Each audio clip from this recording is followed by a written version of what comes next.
texto de Mateus 24, 44 que lemos, fala sobre estarmos ligados ou apercebidos, e eu confesso, isso é um desafio.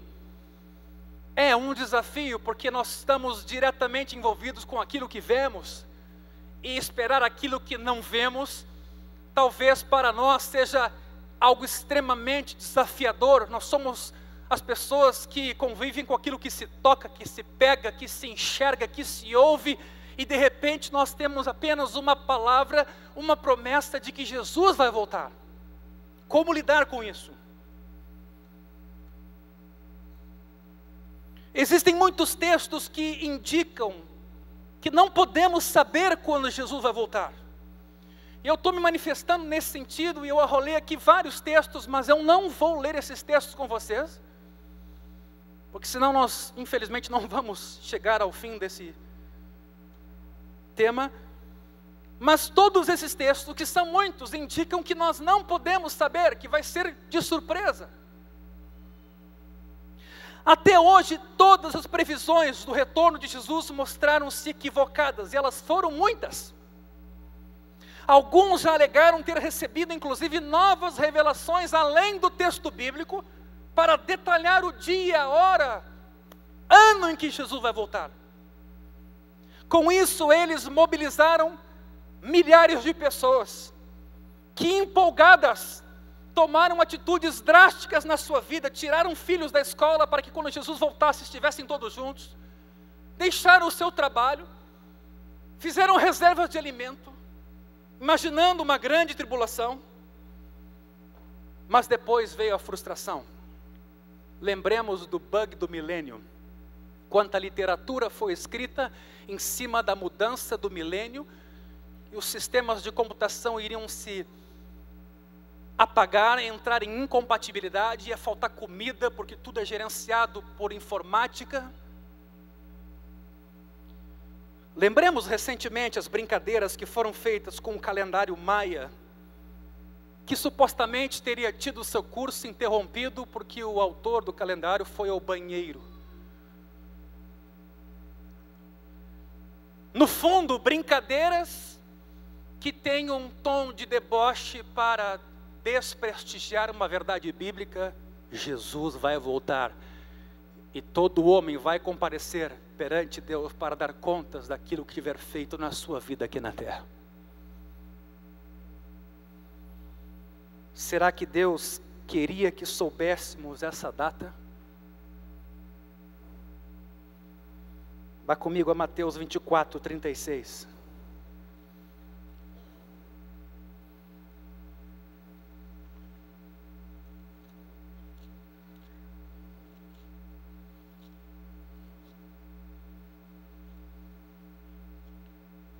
Mas a respeito daquele dia e hora, não sei se está bem claro esse texto para nós, mas a respeito daquele dia e hora, o que diz o texto, queridos? Ninguém sabe, nem os anjos dos céus, nem o Filho, senão o Pai. Pois assim como foi nos dias de Noé, também será a vinda do Filho do Homem. Porquanto assim como nos dias anteriores ao dilúvio, comiam e bebiam, casavam e davam-se em casamento até o dia em que Noé entrou na arca, e não o perceberam, senão quando veio o dilúvio e os levou a todos, assim será também a vinda do Filho do Homem. Se não bastasse o fato de sermos orientados a estarmos apercebidos e aguardando, Jesus cita um exemplo categórico, uma figura de um fato ocorrido no passado, o dilúvio, para de alguma maneira nos dar a entender bem praticamente o que pode acontecer com essa segunda vinda. Todos podemos estar comendo e bebendo no sentido de nos divertindo com esta vida, sem estarmos apercebidos de que a qualquer momento Jesus pode voltar. Por isso eu pergunto, será que Deus quer que saibamos esse dia exato? Há uma certa unanimidade entre os cristãos no sentido de que a consequência da volta de Jesus, sim, será o julgamento dos incrédulos e a recompensa final daqueles que creem, sendo que estes que creem viverão com Cristo por toda a eternidade, num novo céu, numa nova terra, onde não haverá pecado, dor ou sofrimento. Mas eu não vou entrar nesse tema aqui esta noite, esta manhã. O tema dos novos céus e terra. Mas as dúvidas surgem quanto à natureza do milênio e a sua relação com a vinda de Cristo, quanto à sequência da volta de Cristo e o período da grande tribulação que sobrevirá à terra, e também na questão da salvação do povo judeu. Quanto ao milênio, nós temos várias correntes que vão fazer uma leitura da Bíblia. E eu vou só citar para que vocês tenham conhecimento disso. Existem os amilenistas que acreditam que nós já estamos vivendo o milênio. Que esse é o período de 1000 anos, que claro, nesse sentido é um período simbólico, o número é simbólico, e que sim, daqui a pouco Jesus vai voltar. Existem os pós-milenistas, onde o milênio começa antes da segunda vinda de Jesus. Quer dizer que a igreja vai chegar num tal nível de comprometimento espiritual e de santidade, que o milênio vai acontecer consequentemente aqui mesmo, e de tal maneira que Jesus vai voltar. Essa talvez é uma perspectiva triunfalista da igreja, e que fala de grandes avivamentos no final, logo antes da volta de Jesus. Eu não quero entrar nesse tema, mas quem tem essa concepção pós-milenista, entende que a segunda vinda acontece depois do milênio, e um milênio que a própria igreja, com a sua saúde espiritual, cria. Mas a doutrina majoritária tem sido a pré-milenista, onde o milênio começa após a segunda vinda de Jesus. E aí, claro que o debate todo vai acontecer na seguinte perspectiva: mas quando Jesus volta?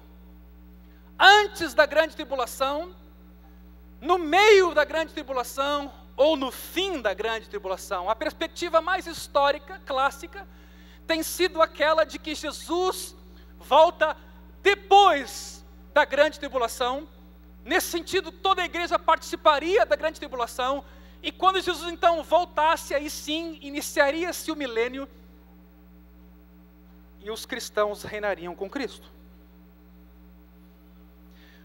A perspectiva pré-tribulacionista fala aí sim numa palavra, arrebatamento, como uma espécie de segunda vinda, já que então a vinda de Jesus seria a terceira. E nessa perspectiva então, o arrebatamento dos cristãos aconteceria antes do início da grande tribulação. E existe ainda a meso-tribulacionista que diz que nos 3 anos e meio dessa suposta grande tribulação de 7 anos, haveria um arrebatamento. Pelo menos em linhas gerais, só para você ter uma ideia. Mas já vamos falar um pouco mais sobre isso.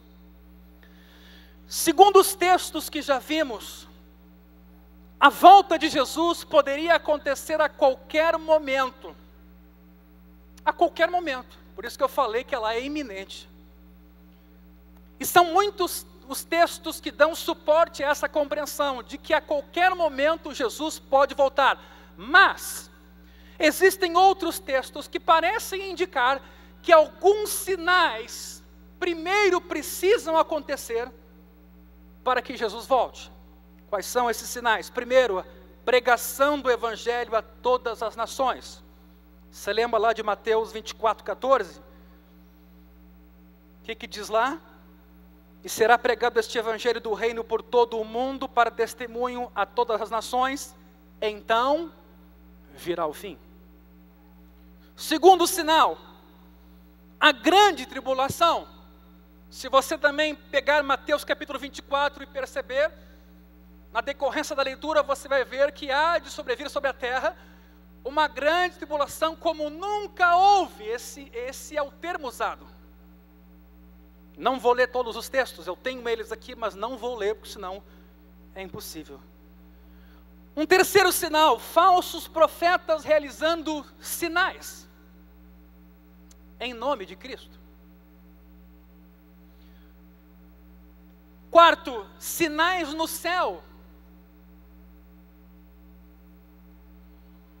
Marcos capítulo 13, esse texto a gente pode abrir, versículo 24.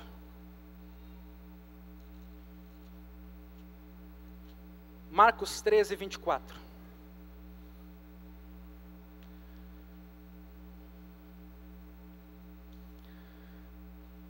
Mas naqueles dias, após a referida tribulação, note aqui que a tribulação pareceria aqui um indício prévio da vinda de Jesus. O sol escurecerá, a lua não dará sua claridade, as estrelas cairão do firmamento e os poderes do céu serão abalados. Versículo 26, então verão o Filho do Homem vir nas nuvens com grande poder e glória. Então sim, os sinais esses dos astros, das estrelas, do sol, da lua, parecem também ser sinais prévios à volta de Jesus. Quinto, a vinda do homem da iniquidade, do anticristo, como preferirem, e a apostasia ou a rebelião, ou seja, o aparecimento na terra não de anticristos, porque a Bíblia, já em João, nas suas cartas, nos ensina que hoje já temos anticristos, e já temos o espírito do anticristo, mas haverá, parece, a manifestação corpórea de uma figura que seria o anticristo antes da volta de Jesus. E por fim, sexto, a salvação de Israel. Agora note, se todos esses sinais precisam acontecer primeiro, em que sentido é válida a palavra de Jesus de nos dizer para ficarmos atentos? Em que sentido é válida a palavra de Jesus de nos advertir de que a qualquer momento, porque o texto diz isso, ele pode voltar? Qual o sentido, qual a razão? Ou seja, é válida a advertência de ficarmos alertas para um retorno numa hora que não esperamos? Sim. Parece que esses sinais, ao contrário, servem para intensificar nossa expectativa quanto à volta de Jesus e não para nos descansarmos, porque afinal os sinais ainda não aconteceram, então falta muito tempo. Seria uma incoerência. O que Jesus disse ao começarem estas coisas a acontecer? Lucas 21, 28, exultai e erguei a vossa cabeça, porque a vossa redenção se aproxima.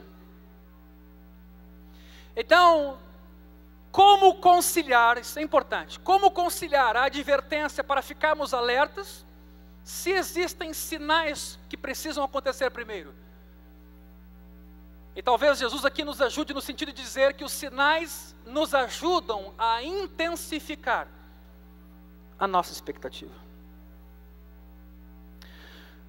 Mas uma maneira de harmonizar tanto essa ideia da vinda de Jesus a qualquer momento, como a ideia da sua vinda após estes sinais, é falar, como eu disse antes, em duas voltas distintas de Jesus. Uma delas seria o arrebatamento. Quem fala em arrebatamento não gosta de falar de duas voltas, né? Ele gosta de falar de uma volta que se divide em dois, mas para todos os efeitos são duas voltas, que seria um arrebatamento para os santos, que seria secreto, o que chamam de rapto, e uma segunda vinda, aí sim, com os santos, visível e pública, E os sinais, então, estes, aconteceriam durante os 7 anos da grande tribulação. Essa é uma maneira de harmonizar a advertência de estarmos alertas, mas também a advertência de que a volta de Jesus não acontece sem que primeiro os sinais aconteçam. Não sei se eu fui claro. O interessante a notar é que essa perspectiva pré-tribulacionista, ou do arrebatamento antes da grande tribulação, veio com John Darby, só em 1800. E foi exatamente essa tentativa de harmonizar a volta de Jesus iminente e ao mesmo tempo a volta só depois dos sinais. A iminente seria no arrebatamento, onde os cristãos subiriam, e a volta segunda, efetivamente, seria depois da grande tribulação. Durante o período aconteceriam esses sinais. Volto a dizer, ao longo da história da igreja, essa perspectiva era desconhecida até ser proposta por Darby, que viveu entre 1800 e 1882. Outra solução poderia ser no sentido de afirmar que todos os sinais já foram cumpridos. E, portanto, Jesus poderia voltar a qualquer momento. Estes sinais poderiam ter ocorrido nos eventos da igreja primitiva, no 1º século já. Pregação ampla do Evangelho. Abra comigo a tua Bíblia em Colossenses capítulo 1.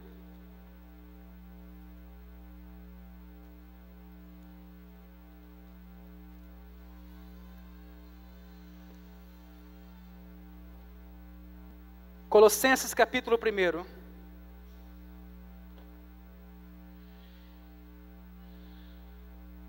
Por causa da esperança que vos está preservada nos céus, da qual antes ouvistes pela palavra da verdade do Evangelho, que chegou até vós, como também, escute aqui, em todo o mundo está produzindo fruto e crescendo.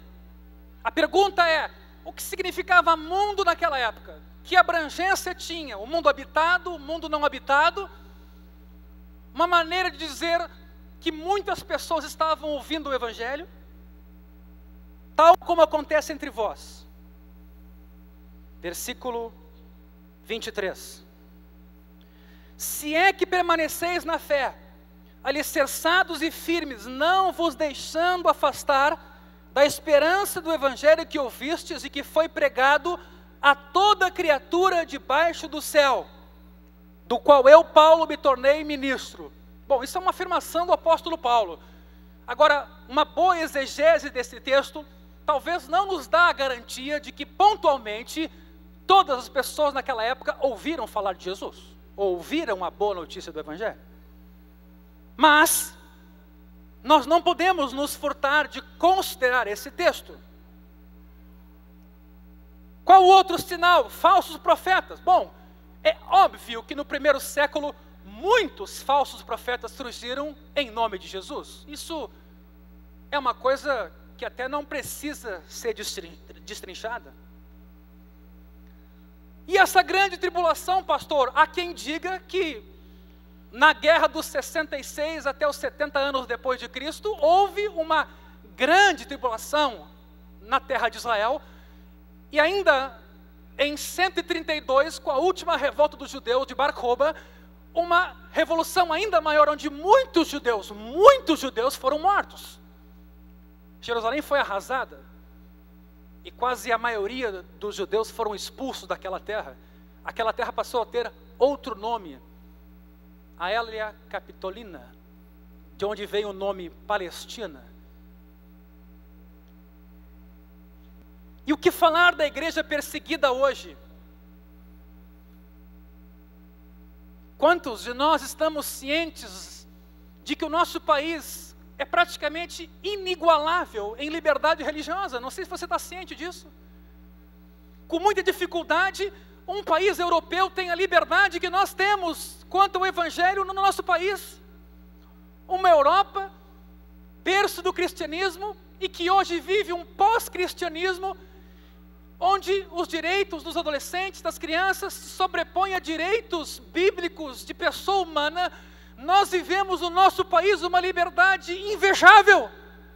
E é por isso talvez que nós nos desconectamos de uma igreja que vem sofrendo na China, em Cuba ainda, em lugares como Irã, Afeganistão, onde os missionários são muito poucos. Coreia do Norte, esses dias eu li aqui um artigo do Portas Abertas falando sobre a perseguição na Coreia do Norte e a rotina dos campos de concentração de presos religiosos e políticos na Coreia do Norte. E a Coreia do Norte agora fazendo barganha com os Estados Unidos para ganhar dinheiro com as suas investidas em tecnologia nuclear, para ganhar dinheiro para comer.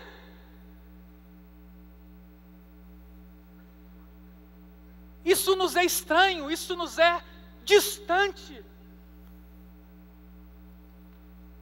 E o que dizer do anticristo na figura dos imperadores romanos, Nero, Domiciano, que matou milhares de cristãos?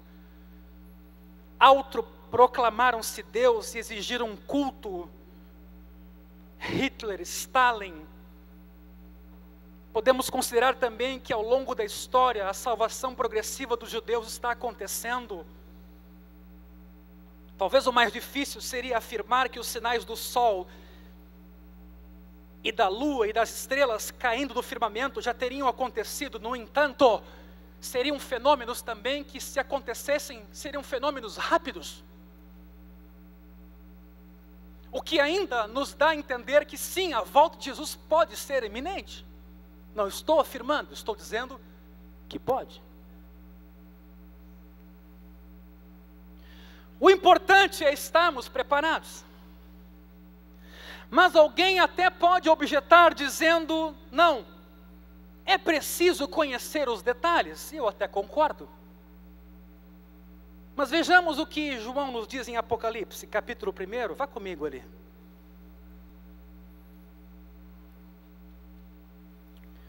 Apocalipse, capítulo 1, versículo 3.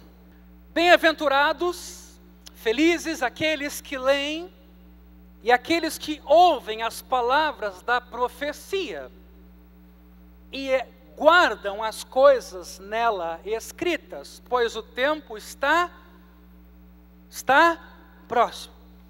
Qual é o objetivo do livro de Apocalipse como um livro do gênero apocalíptico? Consolar uma igreja perseguida perto do ano 100.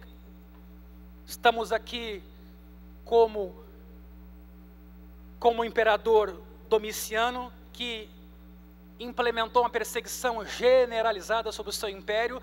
Até então os imperadores faziam perseguições mais localizadas, mas Domiciano provocou uma perseguição generalizada no Império Romano de todos os cristãos. E muitos cristãos estavam sendo mortos. O próprio João, que escreveu este livro, estava desterrado na ilha de Patmos, certamente por um motivo também, ser cristão.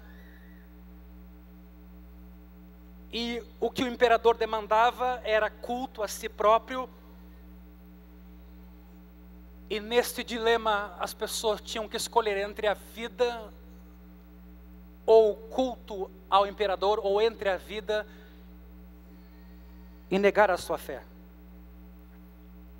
O que faz o livro de Apocalipse? Se você fizer uma leitura global, panorâmica do livro, ele vai mostrar a vitória final de Jesus Cristo sobre todos os demais poderes do universo, e que esta vitória também pertence aos cristãos que podem assim ter esperança. Se você for lá no final, no capítulo 21, versículo 4, Ele lhes enxugará dos olhos toda lágrima. Imagine uma igreja perseguida, sofrendo, morrendo, com medo. Jesus fisicamente não presente, uma igreja agora dispersa por causa da perseguição. De repente vem esta palavra, e lhes enxugará dos olhos toda lágrima, e a morte já não existirá, já não haverá luto, nem pranto, nem dor, porque as primeiras coisas passaram. a literatura apocalíptica, porque isso é um tipo de literatura. Apocalipse é apenas um dos livros do que chamamos literatura apocalíptica. Alcançou a sua maior divulgação entre os judeus a partir do 2º século antes de Cristo, e exatamente num período em que eles precisavam de consolo devido a tantas invasões de nações estrangeiras com a sua cultura e com o seu paganismo. Então era uma literatura, era um gênero literário voltado a consolar muito mais do que a complicar. E às vezes nós tomamos em nossas mãos o livro de Apocalipse e de tão complicado que ele é, nós perdemos a mensagem central. A ideia central, que é consolar, que não só Jesus vai voltar, mas essa vitória pertence aos seus filhos e eles vão reinar com ele. E a dor vai acabar. A pergunta é: como viver hoje tendo a expectativa do futuro? Parece que o equilíbrio é a escolha mais sábia do que enfatizarmos uma verdade em detrimento da outra, ou seja, enfatizarmos a encarnação, a obra da cruz, os benefícios que temos daí, e nos esquecemos da volta. Isso é desequilíbrio. Talvez por isso Deus nos deu 2 ouvidos para ouvirmos em dobro e olharmos para ambos os lados de cada questão, 2 olhos para enxergarmos bem e não pela metade, 2 mãos para agarrarmos os extremos de cada antinomia bíblica, aparentes contradições. Deus me salvou, mas ainda vai me salvar. Como é que é isso? 2 pés para caminharmos com estabilidade, não sairmos manquejando pela vida.